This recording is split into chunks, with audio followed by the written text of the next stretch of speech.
Hello everyone. We were discussing different types of enthalpies in thermodynamics. Before proceeding to the next type of enthalpy, first of all we are going to discuss Born-Haber cycle. This Born-Haber cycle was given to calculate the lattice enthalpy. What lattice enthalpy is, this we have discussed in chapter 4th also. That first of all what lattice is. Lattice is a three-dimensional structure which is formed by repetition of smaller unit which is called unit cell three-dimensionally. Now three-dimensional repetition of unit cell give rise to a complete structure which is known as lattice. अब वो lattice बनने के वक्त कितनी energy release हो रही है जब एक मोल लैटिस बन रहा है, that is called lattice enthalpy. और in other words we can say that how much energy is required to break one mole of lattice. एक मोल लैटिस को तोड़ने के लिए कितनी एनर्जी चाहिए, that we also call it lattice enthalpy. क्योंकि lattice enthalpy क्या है, वो तो एक एनर्जी चेंज है. वो या लैटिस बनने पर भी हो सकता है, टूटने पर भी हो सकता है. अगर एक मोल लैटिस बन रहा है तो एनर्जी रिलीज होगी. अगर एक मोल लैटिस को हमने तोड़ना है तो हमें एनर्जी देनी पड़ेगी. जब एनर्जी रिलीज होगी तो वो एक्सोथर्मिक प्रोसेस है, enthalpy change will be negative. अगर हम एनर्जी दे रहे हैं तोड़ने के लिए then it will be an endothermic process and the value of enthalpy change will be positive. अब इस बॉर्न-हेबर साइकिल ने हमें यही बताया कि हम लैटिस एंथैल्पी कैसे कैलकुलेट कर सकते हैं. जैसे सपोज हमने NaCl बनाना है. For the formation of NaCl, sodium we know that it is a metal and chlorine is a gas. और जब ये दोनों बनते हैं तो NaCl नमक जो हम खाते हैं that is in the solid state. अब सॉलिड और गैस आपस में कैसे कंबाइन हो रहे हैं और NaCl बन रहा है, उन चेंजेस में कि Na में क्या चेंज आएगा, Cl में क्या चेंज आएगा, उन सब में जो चेंज आएगा उस एंथैल्पीज के हेल्प से हम NaCl की लैटिस एंथैल्पी कैसे निकाल सकते हैं. जैसे NaCl बनाने के लिए sodium is in solid state, लेकिन हमें यहाँ सोडियम को इसके साथ कंबाइन कराने के लिए सोडियम आयनिक फॉर्म में चाहिए. Here it is in the atomic form, लेकिन हमें आयनिक फॉर्म में चाहिए. तो पहले ये सोडियम सॉलिड स्टेट से गैसियस स्टेट में कन्वर्ट होगा.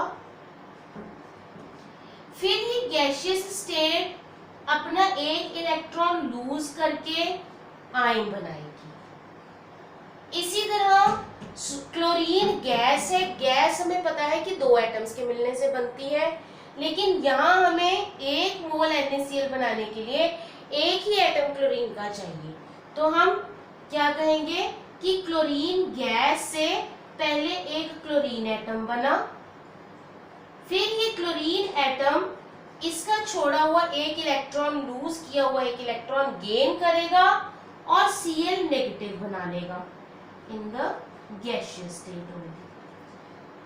अब यहां से यहां सॉलिड से गैस में कन्वर्ट होने के वक्त जो एंथैल्पी चेंज होगा that is known as enthalpy of sublimation. Sublimed sodium से एक इलेक्ट्रॉन लूज होने के लिए यहां से जो इलेक्ट्रॉन लूज होता है तब हम उसे क्या कहते हैं, आयनाइजेशन एंथैल्पी. मॉलिक्यूल से एटम में कन्वर्ट होने के लिए enthalpy changes, enthalpy of atomization. इस एटम से ये आयन बना कैसे, एक इलेक्ट्रॉन गेन करके, तो here is electron gain enthalpy.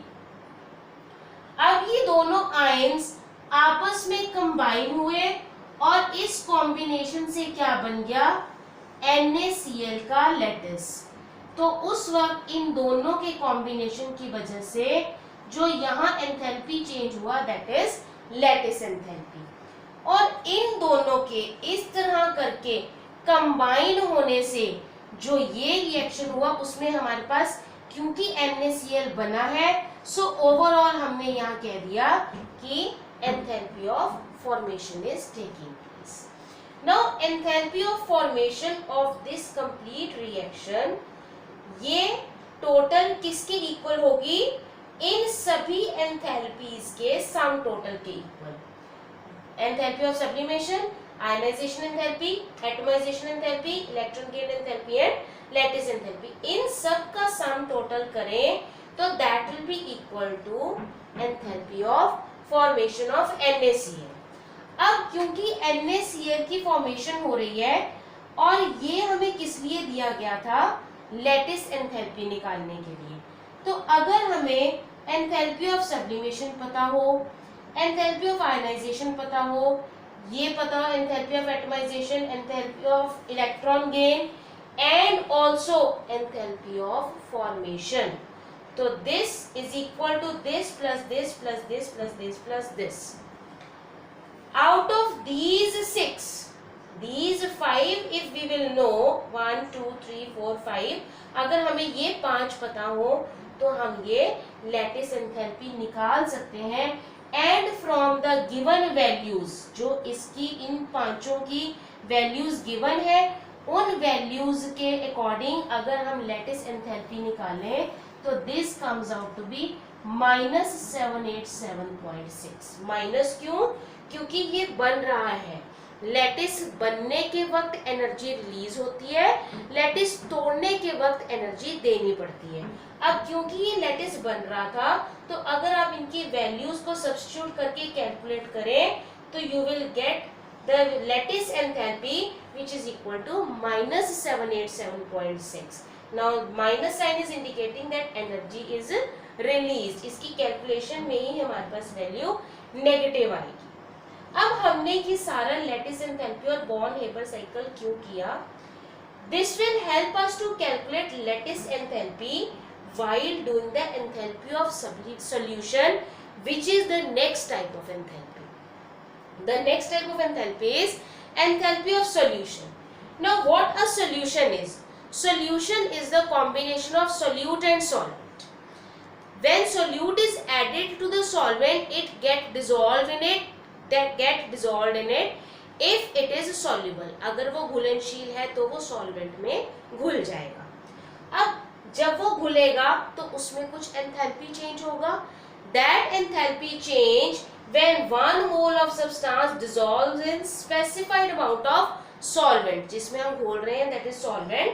एक मोल सब्सटेंस के घुलने पर जितना एंथैल्पी चेंज होगा उसको हम क्या कहेंगे?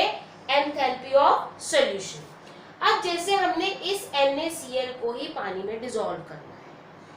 अगर हम NaCl को पानी में डिसॉल्व करेंगे तो अगर बनने के टाइम इसका लैटिस बना था तो डिसॉल्व होने के टाइम पहले वो लैटिस ब्रेक होगा, फिर वो पानी के साथ बॉन्ड बनाएगा. This is what here is that dissolution of ionic compound in solvent involves 2 steps. कौन से? First, the solid break into ions in gaseous state which is known as lattice enthalpy. यहाँ तो हमने NaCl बनाया. ये बना हुआ NaCl जब हम वाटर में डालेंगे तो ये लैटिस पहले ब्रेक होगा, ये टूट जाएगा किसमें? गैसियस स्टेट के आयंस में. फिर ये ions further these ions get solvated by the solvent molecules. फिर इनका बॉन्ड वाटर के साथ बनेगा. इसका मतलब एंथैल्पी ऑफ सॉल्यूशन निकालने के लिए हमें 2 एंथैल्पीज चाहिए, lattice enthalpy and hydration enthalpy. अब तक हम जितनी भी एंथैल्पीज हमने की हैं उनमें सिंगल स्टेप रिएक्शन था. जैसे अगर हमने एंथैल्पी ऑफ रिएक्शन निकालना था तो हमें एंथैल्पी ऑफ रिएक्टेंट्स और प्रोडक्ट सिंगल स्टेप रिएक्शन की गिवन थी. हमने प्रोडक्ट्स माइनस रिएक्टेंट किया और एंथैल्पी ऑफ रिएक्शन निकल आया. इसी तरह एंथैल्पी ऑफ फॉर्मेशन था, कोई एक चीज बन रही है, अगर वो अपने एलिमेंट से बन रही है तो एलिमेंटल फॉर्म वाली एंथैल्पीज की वैल्यू बाय कन्वेंशन 0 कंसीडर की गई थी और enthalpy of reaction he enthalpy of formation था. इसी तरह हमने एंथैल्पी ऑफ फ्यूजन किया, वेपराइजेशन किया, सब्लिमेशन किया, they all were single step reactions. और उन्हीं सिंगल स्टेप्स में जो रिएक्शन हो रहा था उससे हम उसकी vaporization enthalpy, sublimation enthalpy, fusion enthalpy हम वो निकाल रहे थे.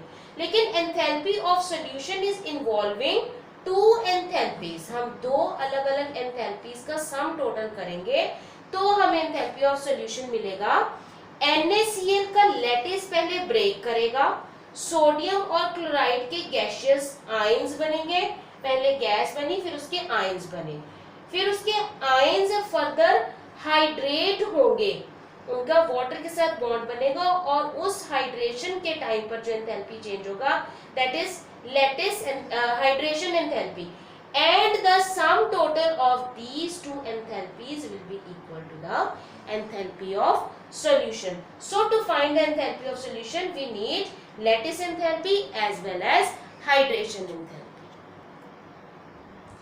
अब जब हम किसी भी सॉलिड को सॉल्वेंट में डिसॉल्व करते हैं तो डिसॉल्व होने के टाइम पर एंथैल्पी चेंज होता है, उसे हम हाइड्रेशन एंथैल्पी कहते हैं।